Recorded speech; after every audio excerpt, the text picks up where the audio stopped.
मित्रो, आज आपण समुपदेशन याविषयी थोडीशी माहिती घेणार आहोत. अलीकडच्या काळामध्ये समुपदेशन या गोष्टीला फार महत्त्व प्राप्त झालेलं आहे.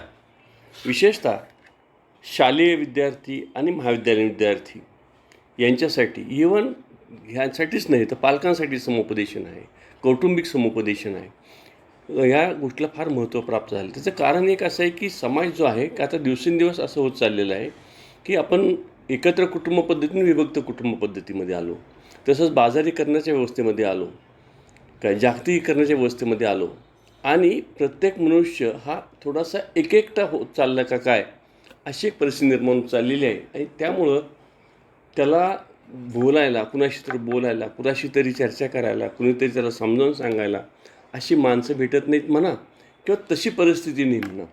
अशी परिस्थिती असल्यामुळं समुपदेशन ही एक व्यावसायिक गरज, म्हणजे व्यावसायिक समुपदेशकाकडून समुपदेशन करून घेणं किंवा समुपदेशन करणं हे आवश्यक मानलं जाऊ लागलेलं आहे.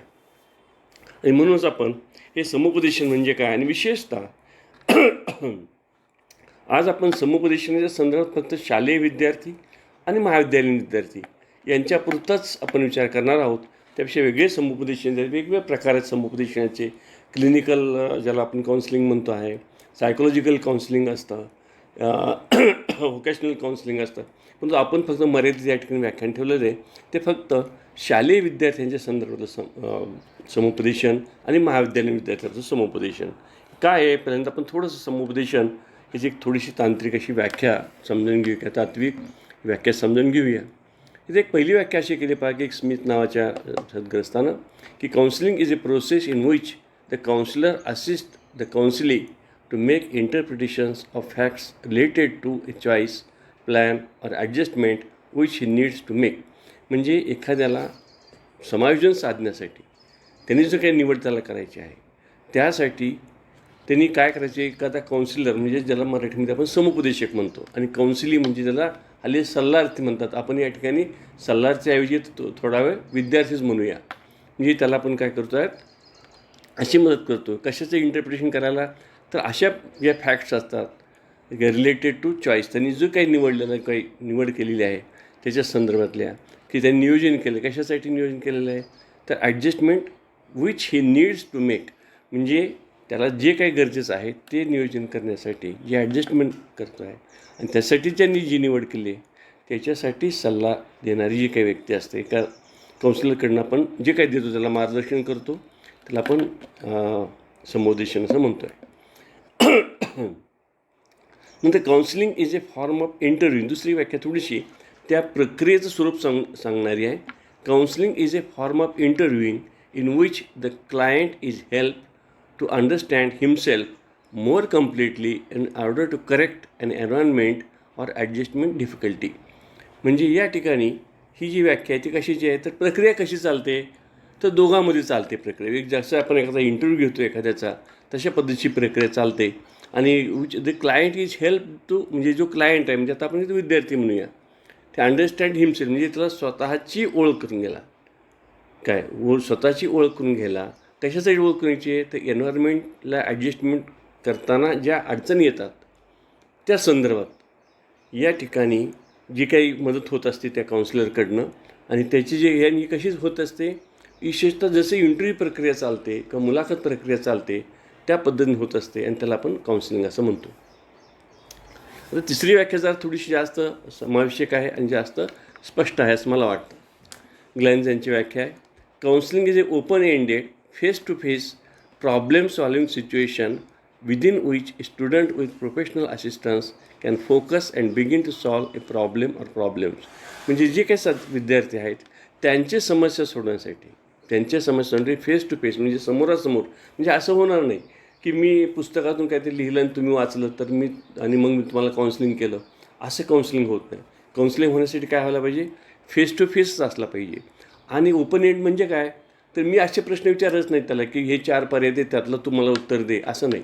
मी एखादा प्रश्न त्याला विचारला किंवा काही शंका विचारली तर त्याला मुक्तपणे त्याला रिॲक्ट व्हायचं आहे.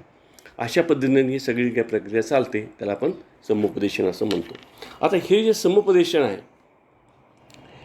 हे समुपदेशन स्वरूप कसं असतं पहा, की समुपदेशन ही अर्थपूर्ण अशी प्रक्रिया निश्चितपणे लक्षात घ्या. कारण काय असं नाही की माझ्यापुढं तो विद्यार्थी बसलेला आहे आणि मी त्यापुढं नुसतं आपण दोघंजण गप्पा मारून बसलेलं आहे, असं होत नाही. तर त्या ठिकाणी काय ते हेतू आहे. कारण अर्थपूर्णता कधी प्राप्त होते, अर्थपूर्णता कधी प्राप्त होते लक्षात घ्या. तर ज्या विद्यार्थ्याला की अडचण ज्याची निराकरण होत असेल त्याच्या बोलण्यानं, म्हणजे विशेषतः जो समुपदेशक आहे, समुपदेशकाच्या बोलण्याचा उपयोग त्या ह्याला कॅन्डिडेटला होत असेल तरच त्याला अर्थपूर्ण होईल ते. आणि म्हणून ही प्रक्रिया अर्थपूर्ण आहे अशी आपण म्हणतो. मी नुसतं गप्पा मारणं ह्याला सल्ला असं म्हणत नाही, आपण समुपदेशन म्हणत नाही. ही प्रक्रिया किमान 2 व्यक्तींमध्ये चालते, हे मगाशी आपण बोललेलं आहे. या प्रक्रियेमध्ये एक व्यक्ती ज्ञानी, तज्ज्ञ, प्रशिक्षित असते, तर दुसरी व्यक्ती कमी ज्ञानी असते. म्हणजे जो समुपदेशक असतो तो ज्ञानी असतो, प्रशिक्षित असतो, आणि दुसरी व्यक्ती जी असते विद्यार्थी असतो, कमी ज्ञानी असतो. ही साधी गोष्ट आहे. पहा, या प्रक्रियेचा हेतू हा लाभार्थ्याचा किंवा सल्लार्थ्याचा म्हणजे विद्यार्थ्याच्या विद्यार्थ्याच्या समस्येचं निराकरण व्हावे हा असतो. म्हणजे ही प्रक्रिया कशीच चालते, हेतू काय आहे त्याचा, तर माझ्यापुढं जो बसलेला विद्यार्थी आहे ज्याला सल्लार्थी म्हणतात ह्या भाषेमध्ये, तर त्याचा उपयोग व्हायला पाहिजे, त्याचा समस्या सोडवण्यासाठी, समस्येचं निराकरण होण्यासाठी याचा उपयोग व्हायला पाहिजे हा त्याचा हेतू आहे. या प्रक्रियेमध्ये दोघांमध्ये परस्पर विश्वास गृहीत धरलेला असतो. एक लक्षात घ्या, ही अत्यंत ह्याचा खरं म्हणजे हा गाभा आहे समजलं चालतं. लक्षात घ्या, जोपर्यंत त्या दोघांमध्ये परस्पर विश्वास नसेल, म्हणजे जो सल्ला घेणार आहे त्याचा गाढ विश्वास असावा लागतो की ही व्यक्ती माझे काही प्रश्न सोडवेल किंवा ह्याच्या सल्ल्यामुळे मला काही मार्गदर्शन मिळेल अशाला खात्री वाटलेली असली पाहिजे. तरच ते समुपदेशन नीट होऊ शकतं. तसंच जो समुपदेशक आहे त्यांनी आपल्यापुढं बसणारा विद्यार्थी त्याच्याबद्दल देखील रिस्पेक्ट ठेवला पाहिजे. तो मूर्ख आहे, वेडा आहे, चुकीचा आहे, कळतच नाही, वाया गेलेला आहे, अशा पद्धतीची धारणा ठेवून जर तुम्ही वागायला लागला, समुपदेशक वागायला, तर ते चूक होईल. लक्षात घ्या. म्हणून या ठिकाणी परस्परामध्ये असा विश्वास असावा लागतो. समुपदेशनानंतर विद्यार्थ्याच्या विचारात, वर्तनात बदल होणे अपेक्षित असते. साहजिक आहे. लक्षात घ्या. म्हणजे त्याची काहीतरी समस्या असते, काहीतरी अडचण असते, किंवा एखादा आपण म्हणतो नेहमीच्या भाषेत मुलं काय ते वांड आहे किंवा आणखी काय ते खोड्या करतो किंवा आणखी काही तक्रारी आहेत, आणि मी त्याला समुपदेशन केल्यानंतर की त्याच्या समुपदेशन ते पहिलं जे वर्तन होतं, ज्याला आपण गैरवर्तन म्हणूया थोडा वेळ, की ते आता व्हायला नाही पाहिजे असाच अर्थ आहे. नंतर लाभार्थ्याला स्वतःला आपल्यात बदल व्हावा असे वाटले पाहिजे. ही एक फार महत्त्वाची गोष्ट असं लक्षात घ्या. कुणालाही समोर बसला त्याला मी सल्ला देत बसलो तर त्याला आपण समुपदेशन म्हणत नाही.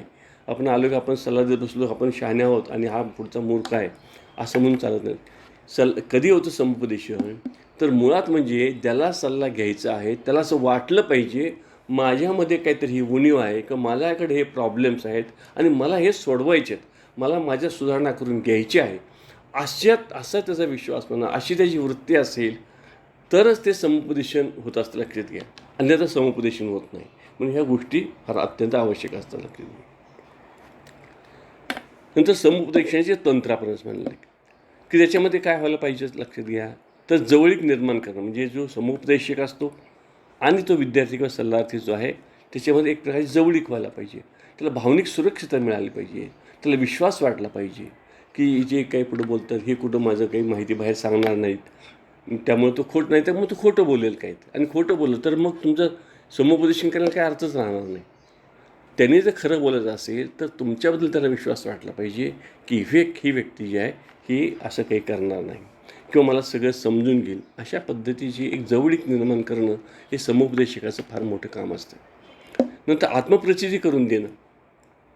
म्हणजे तो जो समजा मी समुपदेशक आणि माझ्यापुढे एक विद्यार्थी बसलेला आहे, त्याला समुपदेशन करायचं आहे, तर मुळात त्याला त्याच्याकडे काय चांगले गुण आहेत, तो कसा चांगला आहे, कोणकोणत्या गोष्टी त्याच्याकडं उणीव आहेत, ह्या गोष्टी त्याच्यात हळूहळू लक्षात आणून देणं आवश्यक असतं. म्हणजे एकदम जर तुम्ही असं म्हणाल की तो मूर्ख आहे किंवा बरोबर नाही असंही चुकीचं आहे किंवा सगळंच तो कौतुक करत बसला असंही नाही होणार. तर अगदी पद्धतशीरपणे, अत्यंत सावकाशपणे की त्याचे पॉझिटिव्ह कोणत्या गोष्टी आहेत त्याच्याकडं आणि कोणत्या त्याच्याकडं मर्यादा आहेत ह्या त्याच्या लक्षात आणून देणं अत्यंत आवश्यक असतं. लक्षात म्हणून आपण म्हणतो की आत्मप्रचिती करून देणं आवश्यक आहे. त्याला स्वतःला लक्षात आलं पाहिजे. ते म्हणजे मी म्हणतो म्हणून तू बघ, स्वतःला विचार हे असं त्यांना म्हटलं पाहिजे आपण. नंतर कृती कार्यक्रमासाठीचा सल्ला व नियोजन. म्हणजे जे काही आपल्याला कार्यक्रम जे काही समस्या असेल त्या संदर्भातलं काही सल्ला असेल त्याचं नियोजन करणं. नंतर स्पष्टीकरण पद्धत. म्हणजे एखाद्या समस्या त्याची असेल तर ती समस्या काय आहे त्याचं स्पष्टीकरण करता येणं अत्यंत आवश्यक असतं. ते स्पष्टीकरण करणे त्या ठिकाणी आवश्यक असतं, तेच करावं लागतं. नंतर महत्त्वाची आणखी एक गोष्ट असते ती म्हणजे ऐकून घेणे. सगळ्यात ह्या स्पष्टीकरणापेक्षा सुद्धा सल्ला नियोजनापेक्षा मी असं म्हणेन की ऐकून घेणे ही फार महत्त्वाची गोष्ट असते समुपदेशनामध्ये.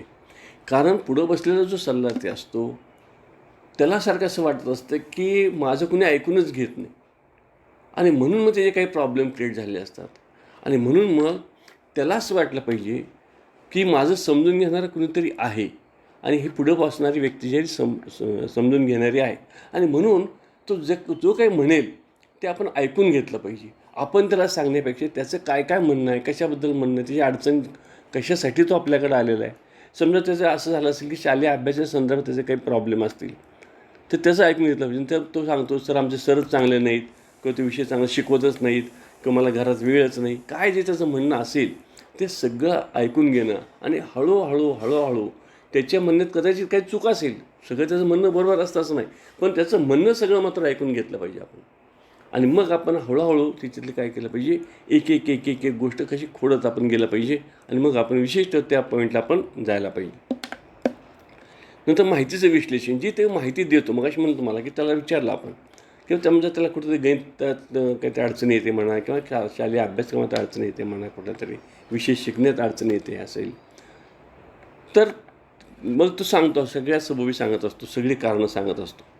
त्या सगळ्या कारणांची एक अशी जंत्री करून त्याचं विश्लेषण करणं की काय नेमकं हा म्हणतो आहे, आता ह्याच्यातून काय काय झालेलं आहे. म्हणजे तो मी म्हणलं तुम्हाला की ते शिक्षक चांगले नाहीत, की शाळा नाही किंवा वर्ग नाही किंवा घरात मला वेळ मिळत नाही किंवा पुस्तकच नाही किंवा मला समजतच नाही किंवा माझी कॅपॅसिटीच नाही, असं जे काय त्याला वाटत असतं ती सर्व माहिती जी तुम्हाला मिळते त्याचं जे विश्लेषण आहे ते विश्लेषण चांगल्या पद्धतीने करता येणं हे अत्यंत आवश्यक असतं आणि ते करावं लागतं. आणि हे विश्लेषण केलं की मग त्या माहितीच्या विश्लेषणाचं अर्थनिर्वचन करणं. मी मग कशी म्हणलं तुम्हाला त्यांनी 5, 6, 7, 8, 9 काही सबबी सांगितलेत आपल्याला. आणि मग ही सबब कशामुळं आली असेल, ही कशामुळं आली असेल, मग खरोखर तशी आहे का, ते म्हणतो ते खरं आहे का, त्याचा थोडासा पडताळा करून पाहणं. किंवा शिक्षक चांगले आहेत म्हणतो खरं आहे का, पण बाकीचं तर सगळे ते शिक्षकाबद्दल चांगलं बोलत आहेत, मग हाच कसा म्हणतो, म्हणजे ही सबब त्याची काही बरोबर नाही किंवा अमुक एक गोष्ट बरोबर नाही किंवा ही गोष्टाची कदाचित बरोबर असेल. अशा पद्धतीनं ते जे काही माहिती विश्लेषण केलं आणि त्याचा अर्थही लावायचा प्रयत्न केला. तसं अर्थनिर्वचन करणं आवश्यक असतं. आणि शेवटी आश्वासन किंवा विश्वास, त्याला असा विश्वास द्यावा लागतो, आश्वासन द्यावं लागतं की नाही तू आता हे सगळं माझ्याकडे मिळाले, समजा मला ही 7-8 पॉईंट त्यांनी सांगितले होते मला, त्याच्यातून माझ्या लक्षात असं आलं की हे 3 मुद्दे जे आहेत हे 3 मुद्दे त्याचे बरोबर आहेत, बाकी सगळे मुद्दे त्याचे तसंच चुकीचे आहेत असं मला वाटतं म्हणजे ॲज अ समुपदेशक म्हणून. आणि मग मी काय केलं पाहिजे, त्याला हे लक्षात दिलं पाहिजे, हे बघ नाही बाळा तू हे 3 ज्या गोष्टी आहेत की नाही ह्याच्यावर जर तू कॉन्सन्ट्रेशन केलं हा तुझा प्रॉब्लेम संपणार आहे. तुला असा विश्वास निर्माण केला पाहिजे, तू बाकीच्या भानगडीत पण नको, शिक्षक कसे आहेत किंवा काय कसे आहेत तू नका विचार करू, तू फक्त या 3 गोष्टी कर, मग तुला हा प्रश्न तुझा सुटणार आहे. अशा पद्धतीनं आपण त्याला विश्वास दिला पाहिजे, आश्वासन दिलं पाहिजे.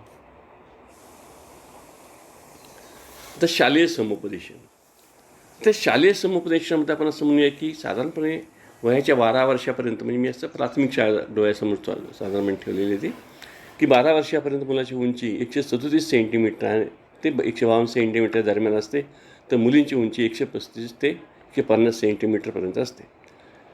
तर वजन अनुक्रमे 39 ते 48 किंवा 37 ते 39, थोडंसं मुलींच्यामध्ये थोडा फरक असतो एवढंच, पण साधारणपणे ते त्याची रेंज असते. आता असं झालं की ठीक आहे थोडंफार कमी जास्त वजन असतं, अगदी हे आकडे जे आहेत हे साधारण नॉर्म ठरलेले आहेत, म्हणजे तसंच असलं पाहिजे असं नाही. परंतु एकदमच कोणाचं तरी वजन कमी असेल किंवा एकदमच कोणाची तरी उंची कमी असेल किंवा एकदमच जास्त झाली असेल त्या विशिष्ट वर्गामध्ये, समजा 5वीचा मुलगा आहे, 4थीचा मुलगा आहे आणि त्याची एकदमच उंची जास्त आहे किंवा एकदमच कमी आहे, तर अशा मुलांना आपण कारण काय की कदाचित काय हार्मोन्स जे काय तुमचे ज्याच्यामुळं तुमची उंची वाढणं म्हणा, अति उंची वाढणं म्हणा किंवा अति उंची कमी होणं म्हणा, असा प्रकार होत असतो. तर त्या संदर्भात त्याला समुपदेशन करणं आवश्यक असतं. त्याला म्हणू आपण किंवा त्याच्या पालकांना म्हणूया आपण फार तर की सांगणं आवश्यक असतं किंवा थोडंसं डॉक्टरचा सल्ला घ्या, काही त्यातनं काही त्याचे हार्मोन्स काही संदर्भात काही औषध असतील तर ते आपल्याला सांगता येतील त्याला. म्हणजे आपल्याला स्वतःला नाही सांगतात, फक्त आपल्याला सांगता येईल की तुम्ही डॉक्टरांचा सल्ला घेणं आवश्यक आहे. कारण कदाचित ते पुढं त्याचे प्रॉब्लेम काही क्रिएट होऊ शकतात. किंवा काही वेळा वजनसुद्धा काहींचे ओव्हरवेट होतात मुलं. म्हणजे ओव्हरवेट होणं हा सुद्धा ही समस्या असते. मग हे ओव्हरवेट कसं कमी करता येईल बाबा, किंवा हे काय आहे, कदाचित हॉर्मोन्समुळं असेल किंवा जादा खाण्यामुळं असेल. घरात काय होतं हल्ली की विशेषतः शहरी भागामध्ये मुलांना खेळण्याचा प्रकार फार नाही आहे, आणि त्या तुलनेनं मुलांना बैठे ज्याला म्हणतो आपण काम अशा पद्धतीचं आहे. आणि आर्थिक परिस्थिती बरी असेल तर मग खाणं पण जरा चांगलं असतं, आणि त्यामुळं मग काय होतं ती मुलं ओव्हरवेट व्हायला लागतात. अलीकडे हा मोठा प्रॉब्लेम आपल्या देशामध्ये सुद्धा सुरू झालेला आहे. खरं म्हणजे पूर्वी पाश्चात्य राष्ट्रामध्ये हा प्रॉब्लेम आहे म्हणलं जायचं, पण आता आपल्याकडे सुद्धा शहरामध्ये मुलांचं ओव्हरवेट असणं हा एक प्रॉब्लेम सुरू झालेला आहे. मग असाच ओव्हरवेट असलेला प्रॉब्लेम असेल, त्या मुलाला सांगणं हे कसं चुकीचं आहे किंवा काय असेल ते समुपदेश अर्थात त्या मुलाला लक्षात घ्या, तुम्ही सांगायचं नाही, पुन्हा लक्षात घ्या, त्याला जर तो प्रॉब्लेम वाटत असेल तर त्यांनी आपल्याला ते हे करायचं, कन्सल्ट करायचं, आणि मग आज आपण समुपदेशन करायची मूळची कल्पना असते. परंतु विशेषतः प्राथमिकच्या स्तरावर मात्र आपल्याला हे त्यांना सांगावं लागतं. म्हणजे आपण हुनच समुपदेशन करावं लागतं. अन्यथा खरं समुपदेशनचा अर्थ असा नाही आहे, ते मार्गदर्शन होऊन बसतं. समुपदेशनचा अर्थ असा आहे की त्यांनी स्वतः तुमच्याकडे यायला पाहिजे, मला हा प्रॉब्लेम झाला ओव्हरवेटमुळं, किंवा ओव्हरवेट हा माझा प्रॉब्लेम आहे, किंवा खूप उंची हा माझा प्रॉब्लेम आहे, आणि मग तुम्ही त्याला सल्ला देणं असं अपेक्षित असतं. परंतु विशेषतः शालेय स्तरावर मात्र आपल्याला काय वेळेला स्वतःहून पुढाकार घेऊन असं थोडंसं समुपदेशन करावं लागतं. किंवा काही वेळेला पालकसुद्धा येतात आपल्याकडं, असे काय करावं असतं, आम्हाला काय कळत नाही काय वगैरे वगैरे, किंवा शिक्षक सांगत असतील कदाचित, तर त्यांना सांगतील आपल्याला. म्हणजे या वयातील मुलांना समवयस्क मुलांशी जुळवून घेण्यासाठी समुपदेशन करावं लागतं.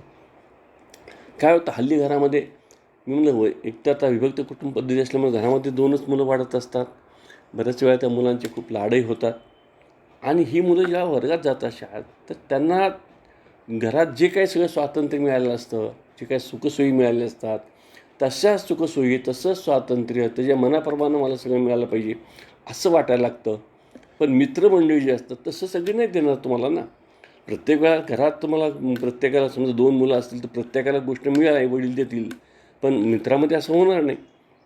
तर अशा वेळेला त्या मुलांना आपली जी समवयस्क मुलं आहेत त्यांच्याशी कसं मिसळून राहायचं, कसं वागायचं, या संदर्भात समुपदेशन करणं आवश्यक असतं. तसंच मुलामुलींनी कसं वागावं याबाबतचे काही सामाजिक संकेत लक्षात आणून देण्यासाठी, म्हणजे या ठिकाणी कसं असतं पहा, की असे काही संकेत असतात आपल्याकडं की मुलांनी कसं वागावं, कपडे कोणते घालावेत, मुलींनी कोणते कपडे घालावेत, मुलांनी कसं वागावं. तर हे काय आपले संकेत, आता काही लोकांना असं वाटेल की नाही सर मुलामध्ये आता आम्ही काही फरक करत नाही. हे जरी आपण म्हणत असलो, हे खरं असलं तरीसुद्धा काही सामाजिक संकेत असतातच, आणि या सामाजिक संकेत जसे असतात तसंच वागणं अपेक्षित असतं, आणि त्यामुळं आपण त्या मुलांना किंवा त्या मुलींना समजून सांगणं आवश्यक असतं. उदाहरणार्थ पहा, एखादा मुलगा असतो आणि तो खूपच अगदी नाजूक वागतो, मुलींसारखाच वागायला लागला, मुलींसारखं बोलायला लागला. लक्षात घ्या, त्याच्यात शारीरिक दोष नाही, मी नीट काय सांगतो ऐका, त्यात शारीरिक दोष नाही, मुलगी किंवा लिंग बदलाच्या संदर्भात असा काही फरक नाही आहे. परंतु तो असा खूपच असा एक प्रकार म्हणजे त्याला बायकी म्हणतो आपण थोडा वेळ, तर अशा पद्धतीने तो वागतो आहे. तर अशा वेळेला त्याला समजावून सांगितलं पाहिजे की असं वागणं कसं चुकीचं आहे. नाही, आपल्याला तुला असं करून चालणार नाही, तो असंच बोललं पाहिजे, असं वागलं पाहिजे, साधारणपणे आपले संकेत आहेत. तसंच मुलींच्या बाबतीत सुद्धा काय, मुलींच्या बाबतीत काही मुलींच्या अशा असतात, थोडासा स्वभाव असतो, एखादा आक्रमक स्वभाव असतो, ठीक आहे, आक्रमक असणं काही हरकत नाही, परंतु थोडासा तो पुरुषीपणा जो असतो. तर मी म्हणलं तुम्हाला की अलीकडं आता आपण असं म्हणतो की बाबा मुलं मुली सगळे सारखे असतात, हे जरी खरं असलं तर अजूनही सोसायटीमध्ये आपल्याला मुलींसारखंच वागलं पाहिजे असंच आपण म्हणतो, आणि मुलांनी मुलासारखं वागलं पाहिजे, आणि म्हणून त्याची जाणीव देखील आपल्याला करून देणं आवश्यक असतं. मुली जर या ठिकाणी थोडेसे आक्रमकपणे वागायला लागल्या तर थोडंसं आपल्याला अजून सहन होत नाही, म्हणून ती जाणीव थोडीशी करून द्यावी लागते. नंतर या वयातील मूल न खेळता वर्गात बसून राहत असेल तर त्याच्या सामाजिकीकरणासाठी देखील त्याला समुपदेशन करणं आवश्यक असतं. मला चांगलं उदाहरण आठवते. मी स्वतः शाळेत विद्यार्थी असताना एकदा आठवतं की आमच्या शेजारी एक मुलगा माझ्या बसायचा. आमच्या शाळेत सगळ्यातला सभ्य मुलगा तोच होता. आम्ही त्या मनात तशी काय म्हणून आपण थोडेसे खटाळ मुलं होतो. तो कसा सभ्य होता पहा, तो सगळी पुस्तकं आपली बरोबर घेऊन यायचा, सगळे वह्या बरोबर, त्याचं कधीही काही चुकत नसे, सगळे कंपास पेटी वगैरे काय असेल ते सगळं साहित्य बरोबर, आणि अत्यंत शिस्तीत बसायचा, कधी कुणाशी बोलायचं नाही, जास्त कोणाशी तक्रार नाही, काही नाही. त्याचा प्रॉब्लेम असा असायचा की आता आम्ही काय वेळा काय व्हायचं की बराच वेळ शेजारी बसलो की पुस्तकंच आणलेलं नसायचं, मग मराठी शिक्षक आहे, पुस्तकं आणलेलं नाही, मग काय करायचं, हे बघू आपण दोघात एक असं बघतो ना आपण पुस्तक बघतो, मग त्याला तो आवडत नसे, तो आपला अगदी जवळ हात धरून पुस्तक बघायचा, तो दुसऱ्याला, कारण त्याचं एकच म्हणणं असायचं, मी तुमचं पुस्तक मागतो का, तर मी तुम्हाला देणार नाही. आता हे अगदी त्याचं लॉजिकली असायचं खरं म्हणजे, पण ते आम्हाला खूप राग यायचा मुलांना, कारण तो काय करायचा इतर ह्याच्या वेळा मधल्या सुट्टीमध्ये सुद्धा तो आमच्याशी कोणाशी बोलत नसे, आपल्या एकटाच बसून राहायचा, आम्ही आपलं बाहेर हुंदडायला जायचं कुठंतरी, तो मात्र बसून राहायचा. आता हा मुलगा चांगला होता, तसं म्हणलं तर सभ्य मुलगा आहे, पण त्या वयातल्या तो त्याचा सभ्यपणा हा प्रौढपणाचा सभ्यपणा आहे आणि चुकीचा आहे. त्या वयात त्यांनी ते खोड्याच करायला पाहिजेत, त्यात त्यांनी सुट्टीत खेळायला जायला पाहिजे, मुलांशी एकमेकांशी गप्पा मारल्या पाहिजेत, एखादी आपली वस्तू आता दुसऱ्याला दिली पाहिजे, दुसरी वस्तू आपण घेतली पाहिजे. हे जे सामाजिकरण असतं ते सामाजिकरण त्याच्यात झालेलं नव्हतं. अशी काही मुलं असू शकतात, ही मुलं एकलकोंडी असतात, लक्षात घ्या. मग हा जर पुढं होणारा नागरिक होणारा असतो, असा आपला नागरिक करायचा नाही आहे, लक्षात घ्या. तर एकलकोंडा असून होऊन चालणार नाही त्याला, तर म्हणून त्याचं सामाजिकीकरणासाठी म्हणून त्याला समुपदेशन करणं आवश्यक असतं.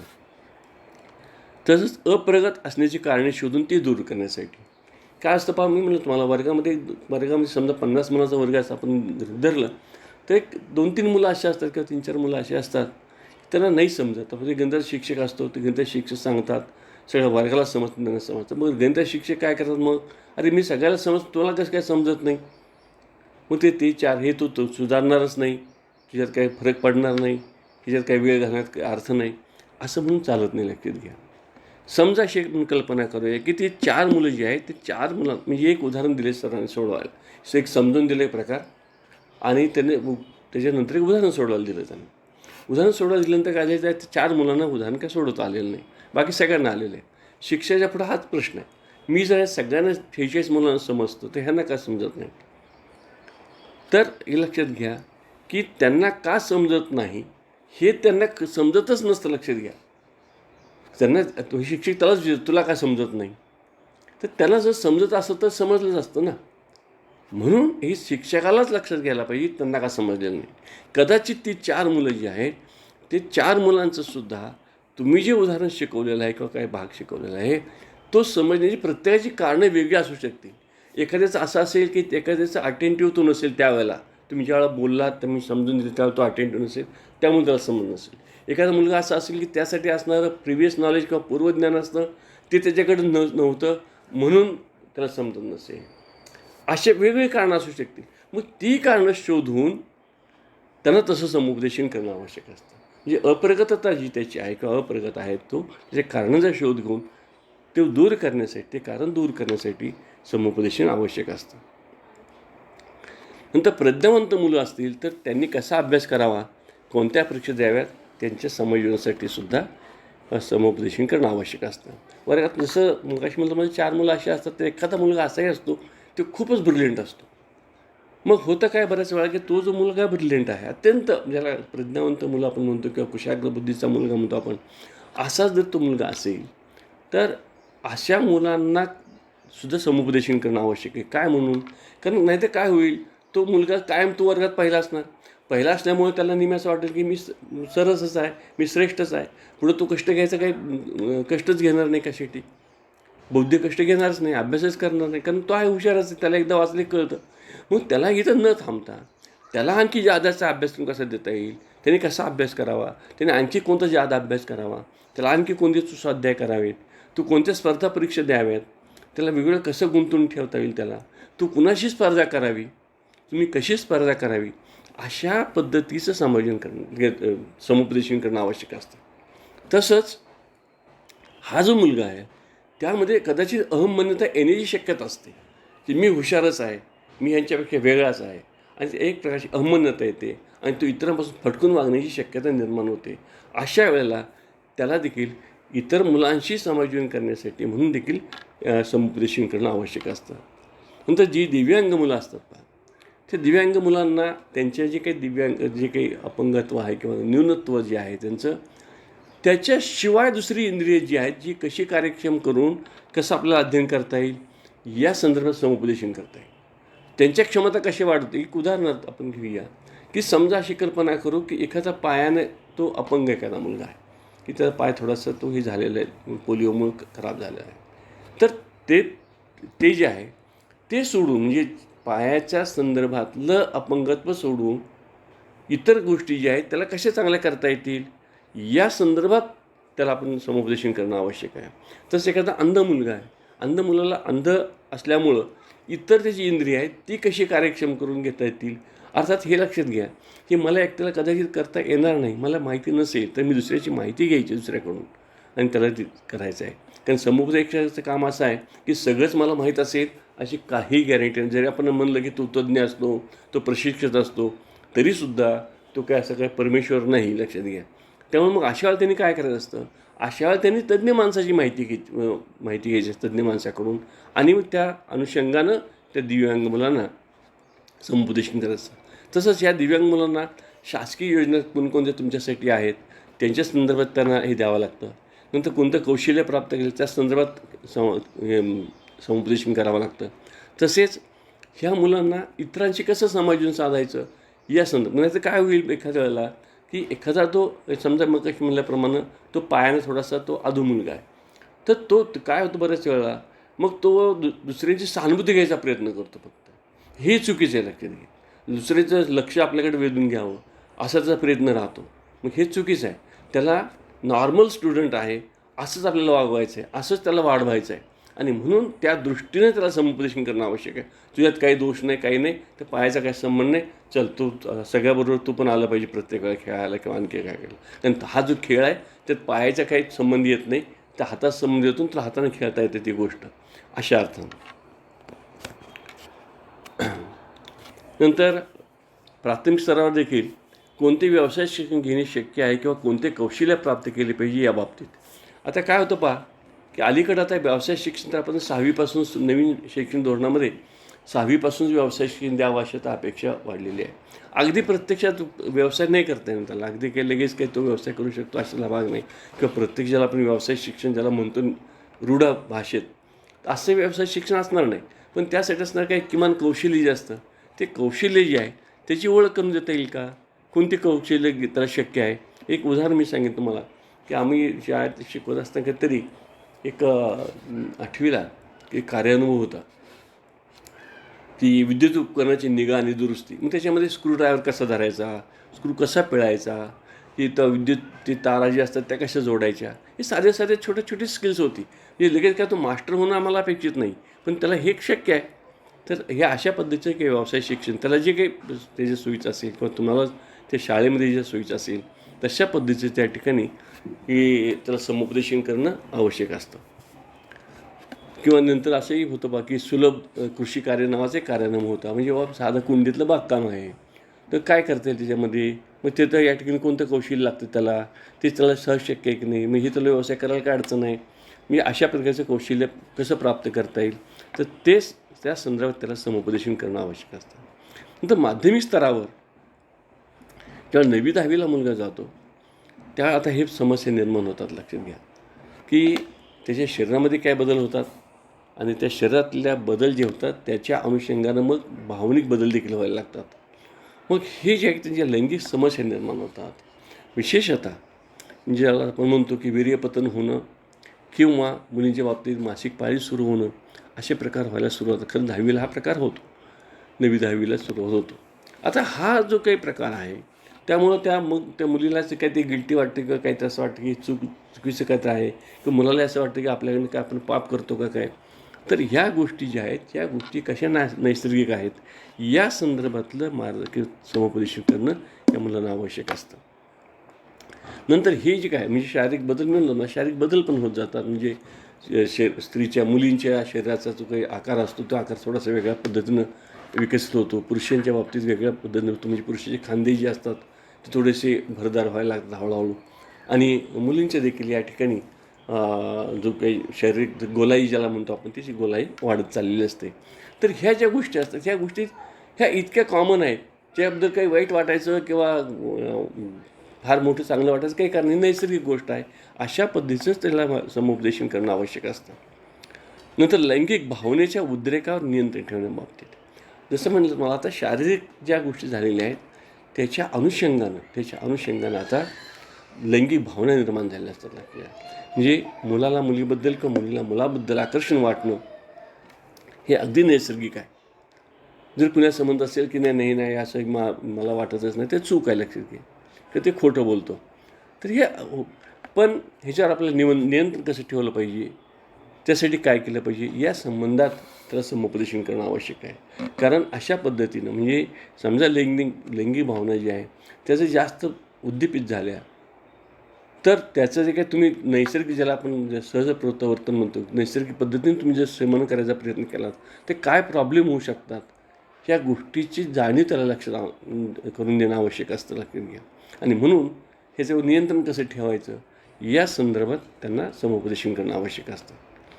नंतर विशेषतः उच्च माध्यमिक स्तरावरील विद्यार्थ्यांना व्यसनापासून दूर राहण्यासंदर्भात, 11वी-12वीला मुलं जायला लागली की थोडेसे ज्याला ते आपण म्हणतो की कॉलेजची हवा लागली. खरं म्हणजे 11वी म्हणजे कॉलेज नाही, पण हल्ली आता 11वीला देखील कॉलेज, काही ठिकाणी कॉलेजमध्ये ते वर्ग जोडले असतात आणि मुलांना असं वाटतं तर आपण कॉलेजला आलो. आणि थोडंसं ते तारुण्याचा तो काही सुरुवात झालेली असते आणि त्यामुळं काही मित्रांच्या संगतीमध्ये म्हणा काय वेळेला काही व्यसनं लागण्याची शक्यता निर्माण होते. तर ह्या व्यसनापासून दूर राहण्यासंदर्भात आवश्यक असतं समुपदेशन करणं. काही वेळेला असं होतं की ज्याला समुपदेशन म्हणतात काही वेळेला, पण वैयक्तिक समुपदेशन देखील करणं आवश्यक असतं आणि समुपदेशन देखील करणं अशा वेळेला आवश्यक असतं. की काय व्यसनाची विशेष आता अलीकडे पाहतो की पूर्वी तंबाखू वगैरे खाण्याचा प्रकार असायचा शाळा कॉलेजमध्ये सुद्धा.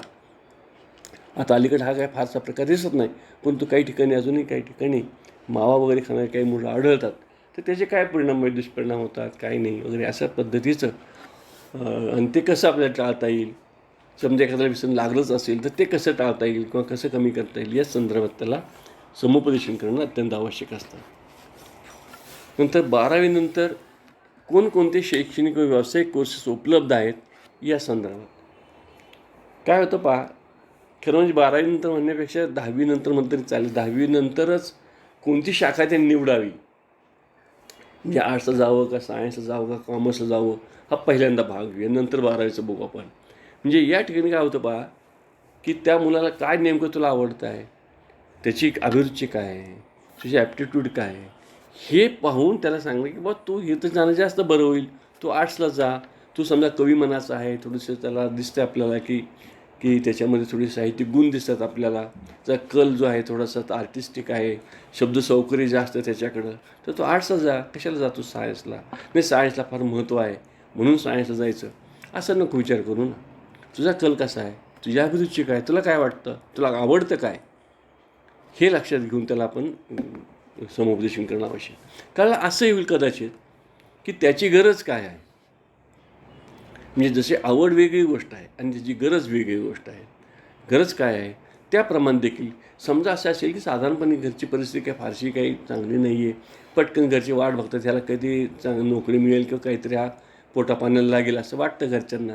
तर मग अशा मुलांना बा तू व्यावसायिक कोर्स निवड, हे जास्त बरं पडेल तुला. कारण पटकन कुठला एखादा व्यावसायिक कोर्स केला की जसं ITI सारखा वगैरे आपण म्हणतो किंवा 11वी-12वीलासुद्धा ते किमान कौशल्यावर आधारित कोर्सेस असतात. अशा प्रकारचा कौशल्य एखादा कोर्स केला तर कदाचित तो पटकन एखाद्या व्यवसायाकडे तू जाऊ शकशील. तर हे सगळं त्याची परिस्थिती लक्षात घेऊन वगैरे, त्याची आवड, त्याची परिस्थिती, त्याची गरज, ह्या सगळ्या गोष्टी लक्षात घेऊन त्याला तो 11वी-12वीलाच कोणते कोर्स निवडावेत या संदर्भातलं समुपदेशन आवश्यक आहे. नंतर 12वीनंतर कोणकोणते शैक्षणिक व्यावसायिक कोर्सेस उपलब्ध आहेत या संदर्भात देखील समुपदेशन करणं आवश्यक आहे. म्हणजे 12वीनंतर आपल्याला काय झालं की 12वीनंतर 13वी म्हणजे BA पार्ट 1 किंवा BSc पार्ट 1 तिनेच आपल्याला माहिती आहेत, किंवा 12वीनंतर ते इंजिनिअरिंग नंतर मेडिकल, अशा पद्धतीनं नाही आणखी किती वेगळे आपल्या ब्रँचेस आहेत. आणि मग तुला त्यातले कोणत्या आणि कोणत्या गोष्टीला महत्त्व आहे, सध्या जे काही डिमांड कोणते आहे, तुझी काय आवड आहे, तुला काय झेपणार आहे, तुझी आर्थिक परिस्थिती कशी आहे, कोणकोणत्या फॅसिलिटीज आहेत, कोणकोणत्या स्कॉलरशिप्स आहेत, कोणकोणते कॉलेजेस आहेत, कोर्सेस हे कुठं कुठं उपलब्ध आहेत, या संदर्भात जे काय आहे असं. आणि मग हे सगळ्या गोष्टी लक्षात घेऊन, या सगळ्या गोष्टी घेऊन त्या संबंधित विद्यार्थ्याला समुपदेशन करणं आवश्यक आहे. म्हणजे तुमच्या पुढं आलेला मुलगा आहे, त्याची आर्थिक परिस्थिती कशी आहे, तो कुठं राहतो, त्याला काय झेपणार आहे, त्याची बौद्धिक कुवत काय आहे, त्याची आवड काय आहे, ॲप्टिट्यूड काय आहे, ह्या सगळ्या गोष्टी घेऊन त्याला समुपदेशन करणं की तू कोणता कोर्स निवडावा, किंवा तू कुठं जावंस, आर्ट्सला जावं का कॉमर्सला जावं का आणखी कुठं सायन्सला जावं वगैरे वगैरे, किंवा आणखी कुठं दुसऱ्या इंजिनिअर जावं, मेडिकलला जावं, फार्मसीला जावं का आणखी कुठल्या कॉमर्सला जावं वगैरे वगैरे अशा अर्थानं. नंतर उच्च माध्यमिक स्तरावर निवडलेल्या अभ्यासक्रमाच्या नंतरचे व्यवसाय असणार. आता आपण उच्च माध्यमिक स्तराला निवडला, काय गेला, मग समजा सायन्सला गेलो, मग सायन्सला गेलो तर मग काय करणार तुम्ही, 12वीनंतर कुठं जाणार आहात. तर 12वीनंतर काय होतं की 10वी झाल्यानंतर आता अलीकडे तर 9वीपासूनच सुरुवात झाली, 8वीपासून सुरुवात झालेली आहे की बा तो मेडिकलला जाणार आहे का इंजिनिअरिंगला जाणार आहे का आणखी कुठं जाणार आहे. मग तशा प्रकारे हल्ली क्लासेस सुरू झालेले आहेत. तर अशा वेळेला त्याला समुपदेशन करणं आवश्यक असतं. पुन्हा मी म्हणतो लक्षात घ्या, हे समुपदेशन करताना जी तज्ज्ञ व्यक्ती समुपदेशक असतो त्यांनी अनेक गोष्टीचा विचार करून तो जो सल्लार्थी तुमच्याकडे आलेला आहे सल्ला मागायला, त्यावेळेला त्याची सगळी परिस्थिती माहिती करून घेतली पाहिजे, त्याची आवड माहिती करून घेतली पाहिजे, ॲप्टिट्यूड माहिती करून घेतली पाहिजे, त्याची बौद्धिक क्षमता काय माहिती करून घेतली पाहिजे, आर्थिक परिस्थिती काय आहे, घरातलं वातावरण कसं आहे, तिचं राहण्याचं ठिकाण कोणतं आहे, या सगळ्या गोष्टीचा विचार करून त्याला पुढचा जो काही अभ्यासक्रम आहे म्हणजे 12वीनंतर तू कुठं जावंस अशा पद्धतीचा सल्ला देणं आवश्यक असतं. म्हणजे या ठिकाणी उच्च माध्यमिक स्तरावर त्यांनी जे काही निवडलेले विषय त्याच्या अनुषंगाने कोणकोणते आहेत, खूप कोर्सेस ते पण अगोदर पहिल्यांदा सांगितलं पाहिजे. परंतु हेच नुसतं सांगून चालतं, ते नुसतं मग मार्गदर्शन होईल, तुमचा व्यवसाय मार्गदर्शन होईल. नुसतं व्यवसाय मार्गदर्शन करून चालणार नाही. आपल्याला काय करायचं, त्याला समुपदेशन करायचं. म्हणजे त्याला नेमकं त्याचा जो प्रॉब्लेम आहे त्याचा प्रॉब्लेम सोडवण्याच्या दृष्टीनं आपल्याला त्याला मार्गदर्शन त्याला आपण समुपदेशन म्हणतो.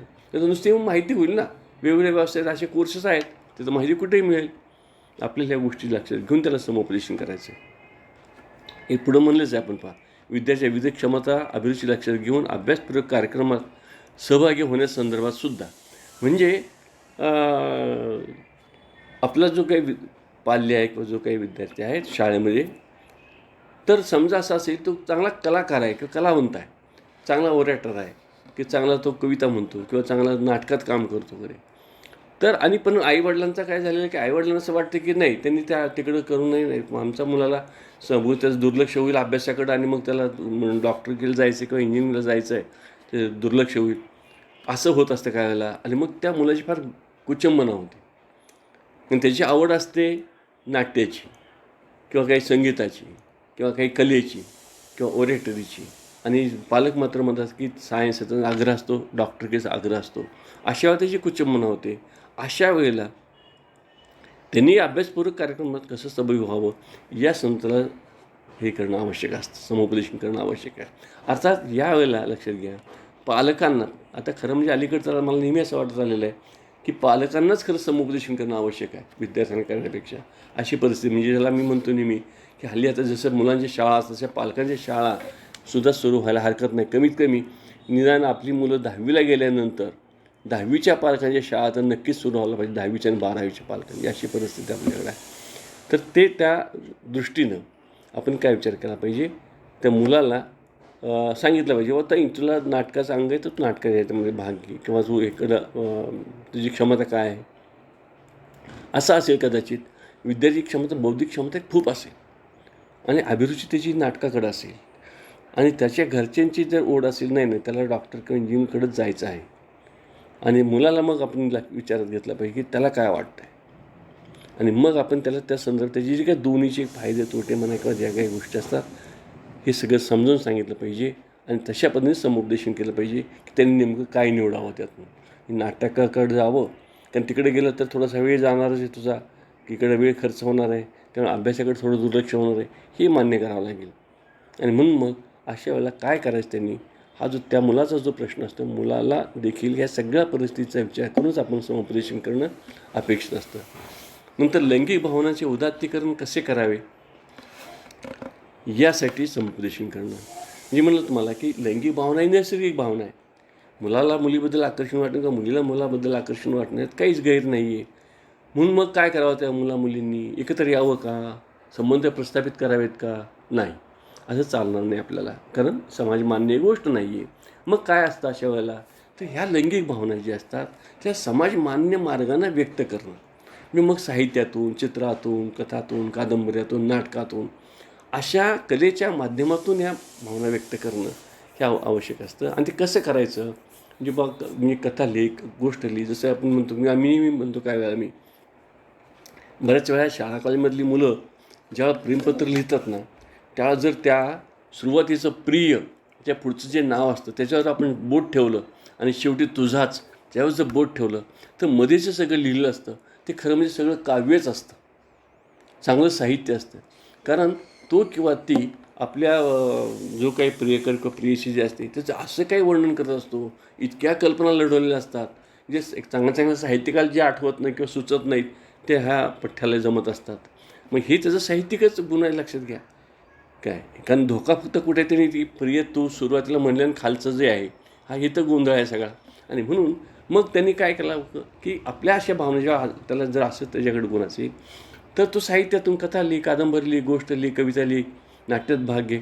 अशा पद्धतीनं ते काही लैंगिक भावना जे आहेत त्याचं उदात्तीकरण करता येणं शक्य असतं.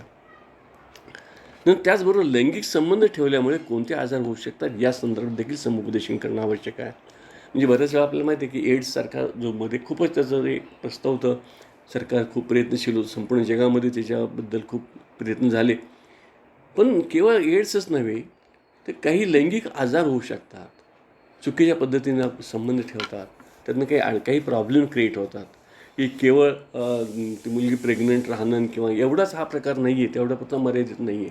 अनेक गोष्टी त्याच्यामध्ये असतात आणि हे लैंगिक आजार किती भयानक असतात हे जर आपण डॉक्टरांच्या मदतीने म्हणतो मी, हे जर आम्ही स्वतः काही स्लाईड शो पाहिलेले आहेत की किती भयानक ते पाहिल्यानंतरसुद्धा कुठल्या मुलाचं धाडस होणार नाही की आपण काय असं एखादं कृत्य करावं. तर म्हणून ह्या सगळ्या गोष्टी मुलांच्या लक्षात आणून देणं आवश्यक असतं, त्याला तशा पद्धतीचं समुपदेशन आवश्यक असतं. नंतर बुद्धिमान मुलांना पुढे कुठे संधी आहेत यात मगाशी जसं आपण म्हणलं शालेय मुलं जे असतात तशी पुढची मुलंसुद्धा ज्युनियर कॉलेज असतील, बुद्धिमान मुलं जी असतात त्यांना कुठे नाही, त्यांनाच फक्त वाटतं की मेडिकलमध्ये आणि इंजिनिअरिंगमध्ये संधी आहे. असं काही नाही. म्हणजे सायंटिस्ट होण्यासाठी सारखी संधी आहे, ॲग्रिकल्चरमध्ये चांगली संधी आहे, बँकिंगमध्ये चांगली संधी आहे, इव्हन तुमच्या MPSC UP याला तिकडे जाऊनसुद्धा चांगलं आपल्याला करिअर करता येतं. म्हणजे अशा वेगवेगळ्या क्षेत्रात करिअर करता येतं. तर ही गोष्ट आहे की त्या संदर्भात त्यांना समुपदेशन करणं आवश्यक असतं.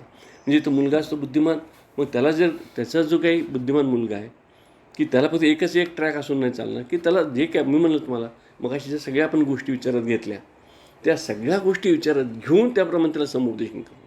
तो बुद्धिमान आहे, पण बाकीचे फॅक्टर्स काय आहेत, घरची परिस्थिती काय आहे, वातावरण कसं आहे, कोणकोणत्या संधी आहेत, तो कुठं राहतो आहे, त्याची क्षमता, हे सगळ्या गोष्टी लक्षात घेऊन त्याला आपण सांगणार की तू ह्या ठिकाणी जाऊ शकतोस, तुला हे जाणं जास्त सोयीचं पडेल. तर हे शिक्षण घेतल्यावर कोणकोणते व्यवसाय करता येऊ शकतात या संदर्भात मग अशी म्हणजे तेच थोडासा एक्सटेन्शनचा भाग आहे की हे शिक्षण घेतलं आपण तर कोणकोणते व्यवसाय येतात आपल्याला. समजा 12वी झाला, बस झाला, साधा तो 12वी सायन्स झाला किंवा 12वी आर्ट्स पास झाला, पुढं त्या काही कारणानं त्याला शिकता येत नाही का, आर्थिक परिस्थिती असते म्हणा किंवा आणखी काही कारणं असतील. मग अशा मुलांनासुद्धा हे सांगितलं पाहिजे की बाळा तुला काय काय करता येऊ शकतं, की एवढ्या ह्या ज्ञानावरच तुला काय काय करता येऊ शकतं तुला. तर ह्या पद्धतीचं समुपदेशन करणं आवश्यक असतं. नाहीतर मग काय होईल, त्याच्यामध्ये एक प्रकारचं फ्रस्ट्रेशन येईल. मी 12वी झालो, माझी आर्थिक परिस्थितीमुळं मला शिकता आलं नाही, मग आईवडिलाला दोष देणं म्हणा, परिस्थितीला दोष देणं म्हणा, त्याचा राग परिस्थितीवर काढणं म्हणा किंवा काही समाजावर काढणं असा प्रकार होऊ शकतो. आणि म्हणून त्याला सांगितलं नाही असं काही नॉट नेसेसरी की काही गरज अगदी समजा तुला तू BA पार्ट म्हणलं किंवा BSc पार्ट म्हणलं प्रवेश घ्यायला पाहिजे असं काही गरज नाही आहे, इंजिनिअरिंग मेडिकलच गेलं पाहिजे असं काही नाही आहे, की आणखी हे मार्ग आपल्याकडे उपलब्ध आहे आणि तुला हे व्यवसाय सहजपणे करता येतात आणि तुझं जे लाईव्हलीहूड जे आहे उदरनिर्वाहाचं साधन आहे ते सहज तुला मिळवता येऊ शकतं. अशा पद्धतीचं त्याला समुपदेशन करणं आवश्यक असतं. नंतर महाविद्यालयीन विद्यार्थ्यांसाठी समुपदेशन. तर नवीन प्रवेश घेतलेले विद्यार्थी असतात त्यांनासुद्धा इतरांशी समायोजन साधण्यासंदर्भात म्हणजे जे नवीन एखादं मोठं कॉलेज असतं पहा आणि त्या कॉलेजमध्ये जेव्हा मुलगा शाळेतनं कॉलेजमध्ये जेव्हा येतो तेव्हा तो मुलगा असा घाबरून राहतो, थोडंसं कारण वातावरण सगळं बदललेलं असतं. बऱ्याच वेळा मग त्या पूर्वी आपण ऐकतो काही वेळेला की रॅगिंग करणं वगैरे काही सिनियर मुलं असतात वगैरे असा प्रकार होऊ शकतो काही वेळेला. अलीकडे तो कमी केला आपण वेगवेगळ्या कारणानं, पण तरीसुद्धा ही काळजी घ्यावी लागते. आणि ह्या मुलांनी इतरांशी कसं समजून साधायचं हे शिकवावं लागतं की त्याला सांगावं लागतं, समुपदेशन करावं लागतं. मी तर असं म्हणेन की कॉलेजवाल्यांनी तर खरं म्हणजे सुरुवातीला जी मुलं येतात, जसं पूर्वी एक प्रिन्सिपल ॲड्रेस नावाचा एक प्रकार असायचा, मग त्या कॉलेजच्या परंपरा काय आहेत वगैरे वगैरे सांगितलं जायच्या, पण ते फार मोठं भाषण असायचं. तर मी मला असं वाटतं की एखाद्या वर्गात बसून समजा FYBAला मुलाचा एक वर्ग आहे, त्या मुलाचा एक समजा 60-70-80 मुलांचा वर्ग आहे, त्या मुलांना 1-2 दिवस सुरुवातीचे अशा पद्धतीने हे कॉलेज काय असतं काय नाही, इतर मुलं कशी असतात काय असतं, एकमेकाशी कसं सांभाळून घ्यायचं असतं, या पद्धतीचं ज्याला समुपदेशन म्हणतो असं देखील करणं आवश्यक असतं. कारण वातावरण बदललेलं आहे. आता इथे शिक्षक नाहीत तुम्हाला धाक द्यायला कोणी, इथं पूर्ण तुम्ही मुक्त आहात. म्हणजे या ठिकाणी ती गोष्ट आहे, ती मुलांची लक्षात देणं आवश्यक असतं. नंतर परगावून येणाऱ्या विद्यार्थ्यांना भावनिक सुरक्षता मिळण्यासाठी, कारण ज्यावेळेला मुलगा आता इथून जातो कुठेतरी, मग तो लातूरला शिकायला जातो किंवा त्या कोट्याला शिकायला जातो किंवा आणखी कुठं शिकायला जातो, आणि त्याला आत्तापर्यंत तो घरात वाढलेला असतो आणि आता तो एकटा पडतो, त्याला जवळचं कुणीच नसतं. तर अशा मुलांना एक भावनिक सुरक्षितता मिळणं अत्यंत आवश्यक असतं. आणि म्हणून त्या शिक्षकांचंच काम असतं खरं म्हणजे की त्याला भावनिक सुरक्षितता पुरवणं. पण जर भावनिक तसं जर होतं एखाद्या मुलाच्या बाबतीत, हे थोडंसं जास्त टोकाचं होतं. मी अशी उदाहरणं पाहिलेली आहेत. माझ्याकडे एक विद्यार्थिनी, अगदी आमची विद्यार्थिनी होती, 12वीला बोर्डात आली, लक्षात घ्या, आणि इंजिनिअरिंगला गेली. पुण्यासारख्या ठिकाणी चांगल्या एका स्टँडर्ड कॉलेजमध्ये बोर्डात आलेली मुलगी, 12वा नंबर का 15वा काहीतरी होता तिचा, पूर्वी पहिल्या 50मध्ये आलेली मुलगी, आणि पुण्याच्या चांगल्या इंजिनिअरिंग कॉलेजमध्ये ॲडमिशन मिळालं. पण तिला ती आत्तापर्यंत घरात लाडानं वाढलेली असल्यामुळं ती तिथं राहायलाच तयार नाही. शेवटी आई जाऊन तिथं राहिली 2-3 महिने. तरीसुद्धा मग आई परत आली इकडं. परत आली की ती मुलगी परत आली. लक्षात घ्या. म्हणजे इतकं मी सांगतो कशासाठी उदाहरण तुम्हाला, तर इतकी मुलांना भावनिक सुरक्षिततेची गरज असते. मग ही गरज जर त्या त्या कॉलेजच्या प्राध्यापकाकडून म्हणा किंवा मित्राकडून जर मिळाली नाही, तर गडबड घोटाळा होण्याची शक्यता असते. मग अशा मुलांना काउन्सिलिंग करणं अत्यंत आवश्यक असतं, की सांगितलं पाहिजे की आणि त्याची भावनिक सुरक्षितता कशी पुरेल अशा दृष्टीनं काउन्सिलिंग करणं अत्यंत आवश्यक असतं. नंतर ग्रामीण भागातील विद्यार्थ्यांमधील न्यूनगंड कमी करण्यासाठी, ग्रामीण भागातला विद्यार्थी शहरात येतो आणि शहरातल्या मग ते सगळं वातावरण बघून तो असं बिचकून जातो, घाबरून जातो. सगळं वातावरण वेगळं असतं, मुलाची बोलण्याची भाषा थोडीशी वेगळी राहते. नंतर तिथले खेळ वेगळे असतात, थोडासा कपड्यामध्ये सुद्धा फेरफार असतो थोडासा. आणि मग ह्याला असं वाटतं की आपण कुठं कमी आहोत, आपल्याला इंग्रजी येत नाही किंवा काही असं होतं, किंवा आपण कमीच आहोत असं वाटायला लागतं. काही कारणाचं काही वेळा असं वाटतं. तर हा जो न्यूनगंड आहे, हा न्यूनगंड काही वेळेला कॉलेज सोडून द्यायला सुद्धा भाग पडतो. आणि म्हणून अशा वेळेला अशा मुलांना समुपदेशन करणं आवश्यक असतं. नाही, ही मुलं ह्या FYBAला किंवा FYBSCला या वर्गात जी बसलेली मुलं आहेत, शहरातली असू देत कुठली असू देत, ही सगळी 12वी पास होऊन आली आहेत. आणि तू देखील 12वी पास होऊनच आलेला आहे. म्हणजे तू देखील तेवढंच लायकीचं आहे, तेवढंच पात्रते, तेवढंच योग्यतेचं आहे, अशा प्रकारचा विश्वास त्या समुपदेशकानं त्या विद्यार्थ्याला देणं अत्यंत आवश्यक असतं. म्हणजे त्याचा जो न्यूनगंड असतो तो कमी होईल. म्हणजे असं काही कारण नाही की ही मुलं काही फार सुपिरियर आणि तू काही कमी आहे असेल काही भाग नाही आहे. मध्ये मला काही विद्यार्थ्यांनी भेटली, म्हणजे की सर मला मेडिकल ॲडमिशन मिळालं, मेडिकल कॉलेजला गेली आणि ती म्हणली मला लायब्ररीतली पुस्तकं बघून मला धडके भरले म्हणे.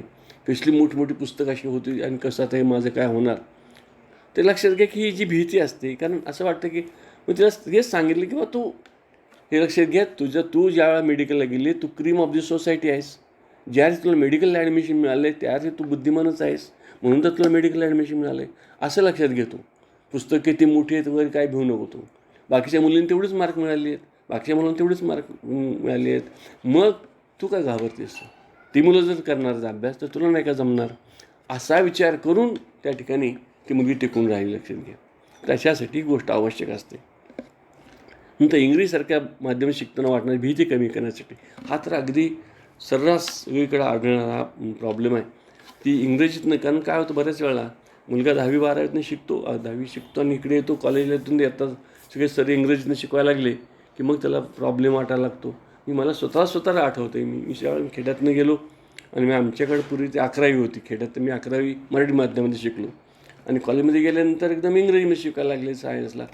आणि मग ते सर आमचे ते अल्फा बीटा गॅमाना असं काही बोलायला लागले. मॅथमॅटिक्स सरसुद्धा ते अँगल ट्रायंगल जे होतं त्या ट्रायंगलला त्यांनी आपण ABC म्हणतो ना, ते त्यांनी अल्फा बीटा गॅमा नाव दिली आणि एकदम घाबरला मी, काय भानगड आहे अशी. म्हणजे आता कॉलेज सोडून जावं काय असं वाटायला. पण नंतर लक्षात की अरे हे काहीच नाही आहे, अल्फा बीटा गॅमा म्हणजे ABCच आहेत. पण मुळीच ते काय होतं की त्या इंग्रजीचं आपल्याला ज्ञान कमी असल्यामुळे भीती वाटायला लागते. तर ही भीती कमी करण्यासाठी म्हणून त्या विद्यार्थ्याला समुपदेशन करणं आवश्यक असतं. नवीन अभ्यासक्रमाच्या अध्ययनविषयक अडचणी दूर करण्यासंदर्भात म्हणजे एखादा नवीन विषय असतो, कारण आत्तापर्यंतचे विषय वेगळे असतात आणि आता विषय वेगळे असतात. आणि मग हा जो काही नवीन अभ्यासक्रम असतो लक्षात घे की त्यांना हेच लक्षात आणून दिलं पाहिजे त्या ह्याला विद्यार्थ्याला की हा जो नवीन अभ्यासक्रम आहे, हा जरी विषय वेगळा असला तरी हा न समजण्यासारखा नाही आहे, हा समजण्यासारखाच आहे. कारण बाकीचं समजतो ना, तुझ्या शेजारी मुलाला समजतो, तर तुलाही समजायला पाहिजे. समजू शकतो कारण तू 12वी पास झालेला आहेस मुलगा आणि तुला समजायला काहीच अडचण नाही. अशा पद्धतीनं त्यांना त्यांचा जो काही आत्मविश्वास असतो दुणावण्यासाठी समुपदेशन करणं आवश्यक असतं. अन्यथा मग म्हणल्याप्रमाणे तो मुलगा तो कदाचित कोर्स सोडून देण्याची शक्यता असते. मला अजून आठवतं आहे फार पूर्वी, आता काही आल्या अशा घटना घडत नाहीत, पण आम्ही ज्या काळात वावरलो त्या काळामध्ये सायन्सला प्रवेश घेणारी जी मुलं असायची त्यातली निदान म्हणजे साधारणपणे 70-80 मुलापैकी एक 5-6 मुलं तशी असायची पहिल्या महिन्यात सायन्स सोडून आर्ट्सला प्रवेश घ्यायची. कारण त्यांना ते भीतीच वाटायची, हे कसं काय जमणार आपल्याला, फिजिक्स आणि केमिस्ट्री आणि बायोलॉजी वगैरे वगैरे, मग सगळं आपल्याला आर्ट्सला जायचे. हाच प्रकार आहे. केवळ मी आता जे पाहतो, कारण माझे मित्र जेव्हा मी पाहिले की ते माझ्या इतकेच हुशार होते किंवा काय त्यातले माझ्यापेक्षाही हुशार होते, परंतु ते भिवून गेले आर्ट्सला. लक्षात घ्या, ते भिवून तिकडे गेले निघून. तर हा जर त्यांना जर समुपदेशन कोणी केलं असतं तर कदाचित ते सायन्सलाच राहिले असते, काही आणखी आमच्यापेक्षा ते सुपिरियर ठरले असते वगैरे वगैरे. म्हणून यासाठी सुद्धा समुपदेशन करणं अत्यंत आवश्यक असतं. नंतर पदवीनंतर नोकरी मिळेल का, व्यवसाय करता येईल का, कुटुंबियांना आपण कशी मदत करू शकू, अशा शंकामुळे चिंताग्रस्त, त्यामुळे त्यांच्यात आत्मविश्वास निर्माण करण्यासंदर्भात. कारण साधारण परिस्थिती आहे, घरची वाट बघतायत आपला मुलगा कधी केलं कधी नोकरीला लागेल ना आम्हाला किंवा कुटुंबाला मदत करू शकेल म्हणा, किंवा कमीत कमी त्याचं तो उदरनिर्वाहाचं साधन निर्माण करू शकेल अशा अपेक्षा असतात. आणि काही गरिबांच्या तर अशा अपेक्षा असतात की त्याच्यावर कुटुंब अवलंबून असतं. ते वाट बघत असतात की मुलगा कधी ग्रॅज्युएट होतो आणि आपल्या घराला हातभार लावतो.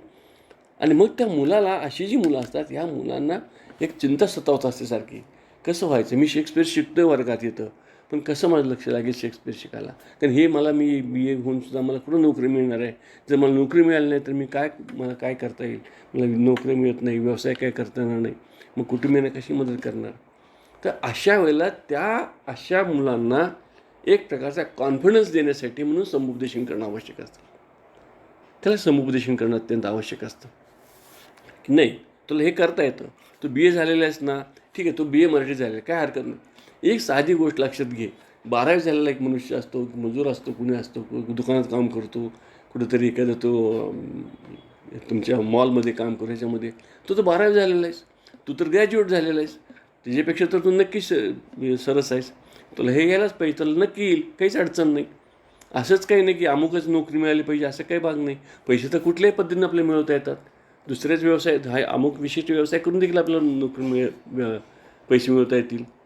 म्हणजे अशा पद्धतीनं त्याला समजावून देणं आणि त्याचा एकूणातला आत्मविश्वास निर्माण करणं म्हणजे मग या ठिकाणी, नाही तर अन्यथा काय होतं पहा, प्रचंड फ्रस्ट्रेशन त्या मुलांच्यामध्ये येतं आणि अशी मुलं खूपच एका डिप्रेशनमध्ये जायला लागतात. म्हणून त्याला समुपदेशन करणं आवश्यक असतं. नंतर शिक्षण घेत असताना एखादी कौशल्य प्राप्त करता येईल का, आपली आवड आणि निवडला विषय, त्याला द्यावा लागणारा वेळ व त्यातून शिल्लक राहणार वेळ चांगल्या पद्धतीने कसा घालवावा. म्हणजे समजा तुमचे काही विद्यार्थी आहे, BAचा आहे किंवा BSCचा आहे, BCOMचा काय असेल तो, आणि तो शिकतो आहे, त्याचं काय त्यांचे काही कॉलेजच्या अभ्यासाचे विषय असतील तर अभ्यास करतो आहे, शिकतो आहे, पण तरीसुद्धा इकडे काही शिल्लक वेळ राहतो. तर हा जो शिल्लक वेळ राहिलेला असतो, हा शिल्लक वेळ चांगल्या पद्धतीने कसा घालवा, म्हणजे कसं चांगले छंद जोपासावा संगीत असेल. आता समजा एक सायन्सचा विद्यार्थी, समजा कल्पना करू आपण, BSc पार्ट 1 आहे, BSc पार्ट 2ला आहे, शिकतो, केमिस्ट्री शिकतो, प्रॅक्टिकल करतो वगैरे, तरीसुद्धा संध्याकाळी वेळ तर शेल राहतो. मग ह्या वेळात काय करायचं? तर अभ्यासाशिवाय, म्हणजे अभ्यास तर करायचाच असतो, पण त्याशिवाय सुद्धा काही एखादा छंद जोपासता येईल का आपल्याला? एखादा कौशल्य प्राप्त करून घेता येईल का? कॉम्प्युटरचा एखादा कोर्स करता येईल का? किंवा आणखी एखादा आपल्याला संगीताचा एखादा कार्यक्रम करता, काही इन्स्ट्रुमेंट एखादा शिकता येईल का? अशा पद्धतीनं त्यांनी विचार करावा आणि त्यासाठी त्याला आपल्याला समुपदेशन करणं आवश्यक असतं. अन्यथा हा जो शिल्लक राहिलेला वेळसुद्धा असतो, हा सुद्धा काही वेळेला मुलाला चुकीच्या मार्गानं नेला भाग पडतो. म्हणून हा जो शिल्लक राहिलेला वेळ आहे, हा चांगल्या पद्धतीनं उपयोगात आणावा आणि त्यानिमित्तानं आणखी एक ॲडिशनल त्याच्याकडे त्याची स्वतःची एक गुणवत्ता वाढावी, त्या दृष्टीने त्याला समुपदेशन करणं आवश्यक असतं. नंतर पदवीनंतर कोणत्या संधी उपलब्ध आहेत त्या संदर्भात समुपदेशन करणं आवश्यक आहे, ते आपल्याला सांगता येईल. नंतर माहिती तंत्रज्ञानाचा उपयोग करून स्वयं अध्ययन कसे करावे यासंबंधी. आता अलीकडच्या काळात काय झालेलं आहे पहा, मी तर असं म्हणतो आहे की आता खरं म्हणजे शिक्षकांचं काम माहिती देणं राहिलेलंच नाही. कारण माहिती आता कुठेही उपलब्ध आहे, पुस्तकात आहे, वर्तमानपत्रात आहे, पेपरमध्ये आहे, TV वर आहे, नेटवर आहे, सगळीकडे माहिती उपलब्ध आहे. ते तुम्ही नका देऊ, म्हणजे तुम्ही देऊ नका म्हणजे तुमच्यावरती अवलंबून नाही. आता पूर्वी कसं होतं, सगळं गुरुलाच द्यावं लागत होतं. आता कसं आहे, तर मुलांनीच माहिती घ्यायची. मग हे जे काही माहितीनंतर जे काही आता सध्या साधनं आहेत, लॅपटॉप असेल म्हणा किंवा कॉम्प्युटर आहे तुमचं किंवा मोबाईल आहे, आता स्मार्टफोन आहे, याच्यातून कशाला आपल्याला कसं ज्ञान घेता येईल बुवा, की समजा या ठिकाणी मी म्हटलं तुम्हाला यूट्यूब आहे, यूट्यूबचा वापर करून आपल्याला कसं शिकता येईल, किंवा ह्याला तुमच्या गुगलला जाऊन आपल्याला कशी माहिती मिळवता येईल, ह्या सगळ्या गोष्टी, म्हणजे हे जे सगळं तंत्रज्ञान आहे, याच्या साहाय्यानं आपल्याला कसं कसं आपलं ज्ञान जास्तीत जास्त वाढवता येईल. आपल्याला जी पाहिजे ती माहिती, लक्षात मी काय म्हणतो ते, पाहिजे ती माहिती, पाहिजे ते कौशल्य कसं करता येईल, तर हे जे आहे या संदर्भात हे मार्गदर्शन करणं किंवा समुपदेशन करणं आवश्यक आहे. म्हणजे कसं पहा, की माहिती तंत्रज्ञान करायचं बरोबर आहे, पण मग आता माहिती कोणती घ्यायची, त्यांनी माहिती घ्यायची, पण माहिती कोणती घ्यावी, कशी घ्यावी, त्याची ऑथेंटिसिटी कशी पाहावी, या संदर्भातलं समुपदेशन करणं आवश्यक आहे. त्याला नुसतं आपलं असं म्हणून चालणार नाही, काय इंटरनेटवर सगळं मिळतं असं म्हणून चालणार नाही. ती कशी घ्यावी, वेबसाईट कोणत्या असाव्यात, कशा पाहाव्यात, काय म्हणजे हे जे किमान जे तंत्रज्ञान जे असते त्या तंत्रज्ञानाचं म्हणजे ज्ञान घेऊन आपल्याला आपल्या कामासाठी, म्हणजे तुम्ही भले कोणत्या काय विषयाचं असेल ना, अगदी तुम्ही साहित्याचं जरी असलात तरीसुद्धा, म्हणजे सायन्सचा विद्यार्थी असेल, कॉमर्सचा असेल, आर्ट्सचा असेल, भाषेचा असेल वगैरे वगैरे, सगळ्यांसाठी कुणाचाही कुठल्याही विषयाचा असू दे, तंत्रज्ञानाच्या सहाय्यानं आपल्याला हे ज्ञान कसं घेता येईल याच्या संदर्भात त्याला जर आपण समुपदेशन केलं तर तो शिक्षकावर पूर्ण अवलंबून राहणार नाही, तो स्वतःच स्वयं अध्ययन करायला तो तयार होईल. म्हणजे आपल्या सोयीने सवडीने तो करेल अभ्यास. नंतर भिन्नलिंगी व्यक्तीबद्दल वाटणाऱ्या आकर्षणासंदर्भात, मग म्हणलं तुम्हाला, जसं ते 11वी-12वीच्या मुलांचं असतं, तसं इथं कॉलेजमध्ये सुद्धा आता तर मुलं मोठी झालेली असतात आणि मग आपल्या मुलीमध्ये थोडंसं आकर्षण वाढणं शक्य असतं. तर मुलींना असं वाटतं की मग आता असं वाटतं की या वयामध्ये आपली जी काही प्रियशी किंवा प्रियकर असतो तोच काही धर्मेंद्र वाटतो ह्याला, किंवा ह्याला वाटतं हेमामालिनी हीच आहे. तर असं काही नसतं की ह्या वयात असं सगळ्यांनाच असं वाटत असतं. सगळेच धर्मेंद्र असतात, सर्वच हेमामालिनी असतात, किंवा सर्वच तुमच्या काही शाहरुख खान, सर्वच काजल असतात असे म्हणतील तुम्हाला. त्यामुळे ही गोष्ट लक्षात द्यायला पाहिजे मला, की ही नॅचरल गोष्ट आहे. ते असं काही फार ती अमुक एक मुलगी फार मोठी अगदी काय भव्य दिव्य किंवा फार असं काही नाही आहे, किंवा तो मुलगा फार मोठा हिरो अशातला काही भाग नाही आहे.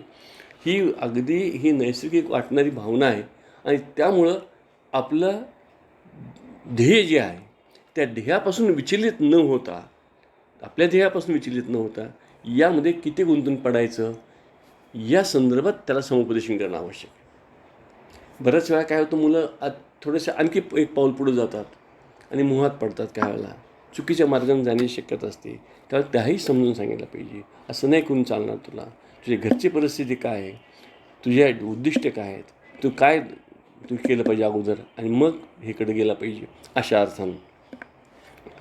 नंतर समाज परिवर्तनात चळवळीत भाग घेणं, म्हणजे जसं आता कारण आजचा हा जो युवक आहे, म्हणजे विद्यार्थी आहे, तो उद्याचा युवक होणार आहे. मग त्यांनी काय केलं, नुसतं शाळेत शिकला, मी BA झालो, मी BSc झालो, हे सांगायला लागू नये की मी BA झालो किंवा मी BSc झालो म्हणून. हे तुमच्या वागण्यातून दिसलं पाहिजे. आणि केवळ मी झालो असं नाही, तर मी समाजाचा एक घटक आहे, ह्या समाज सुधारण्याच्या ज्या काही चळवळी असतात त्याच्यामध्ये भाग घेण्यासाठी सुद्धा त्या समुपदेशन करणं आवश्यक असतं. म्हणजे जे काय अंधश्रद्धा निर्मूलन असेल म्हणा, काय हुंडाबळी जे काय असतात त्या संदर्भात किंवा चुकीच्या ज्या काही रूढी परंपरा असतात त्याचे निर्दालन करण्यासाठी या ज्या चळवळी असतात याच्यासाठी कसं आपल्याला भाग घेत अर्थात याचा लक्षात घ्या. पुन्हा आम्ही सांगतो आहे की आपलं मुळातलं ध्येय काय आहे ते डोळ्यासमोर ठेवून त्यापासून फार बाजूला न जाता फावल्या वेळात जर आपल्याला हे काही करता येईल तर कोणत्या चळवळीत आपण जावं, कोणत्या ह्याच्यात भाग घ्यावा, आपली काय एकूण मनोवृत्ती आहे, आपल्याकडे कोणतं कौशल्य आहे, आपल्या अभिरुची कशात आहे, तर त्या दृष्टीने ह्या समाज हे चळवळी असतात त्याच्यामध्ये भाग घेण्यासंदर्भात समुपदेशन करणं आवश्यक असतं. तसंच याच्या उलट समाजामध्ये काही हिंसक चळवळी चालू असतात जसे की नक्षलग्रस्त चळवळी जे असतात किंवा काही अशा चळवळी असतात किंवा समाजद्रोही चळवळी असतात याच्यापासून दूर राहण्यासाठी सुद्धा समुपदेशन करणं आवश्यक असतं. विशेषतः आपण पाहिलं की नक्षलाईट जे आपण आहेत की त्या विशिष्ट ह्या वयामध्ये आपण तरुण असतो आणि आपल्याला मग ते समतेचं खूप प्रेम असतं. त्यांचं सगळं तत्त्वज्ञान जे असतं कम्युनिझमचं जे तत्त्वज्ञान आहे ते आपल्या अगदी अंगात मुरलेलं असतं आणि वाटतं नाही हेच बरोबर आहे असं वाटायला लागतं आणि मग कदाचित एखाद्या आपल्यापैकी हिंसक चळवळीकडे जाण्याची शक्यता असते किंवा ते तत्त्वज्ञान पटण्यापर्यंत आमचं काही म्हणणं नाही. पण ज्यावेळेस समाजद्रोही असेल त्याचं व्हायला लागलं आणि हिंसक व्हायला लागलं तर मात्र तिथं थांबलं पाहिजे, तिथं आपल्याला जाता कामा नये. या संदर्भात त्याला समुपदेशन करणं आवश्यक आहे. तर या दृष्टीनं आपण विद्यार्थ्यांना म्हणजे अगदी प्राथमिक असो, माध्यमिक असो, उच्च माध्यमिक असो किंवा महाविद्यालयीन असो या विद्यार्थ्यांना वेळोवेळी समुपदेशन करणं अपेक्षित असतं. मात्र पुन्हा मी सांगतो तुम्हाला विशेषतः प्राथमिक स्तरावर असतं त्यावेळेला विद्यार्थ्यांना आपण करणं आवश्यक असतं. परंतु वरच्या वर्गामध्ये मात्र अशी अपेक्षा असते की विद्यार्थ्यांनी आपल्याकडे यावं त्याचा प्रॉब्लेम घेऊन आणि मग आपण त्याला समुपदेशन करावं अशी ती अपेक्षा असते कारण तरच त्याला आपण समुपदेशन म्हणतो. परंतु एक प्रकार असा असतो समूह समुपदेशन म्हणून आणि त्यामध्ये ज्या सार्वजनिक गोष्टी असतात त्या संदर्भात ज्या आपण समुपदेशन करायचं असतं जे समुपदेशन सगळ्यासाठी आवश्यक असतं त्याला आपण समूह समुपदेशन देखील करू शकतो. आपण असं कराल अशी अपेक्षा करतो आणि या ठिकाणी मी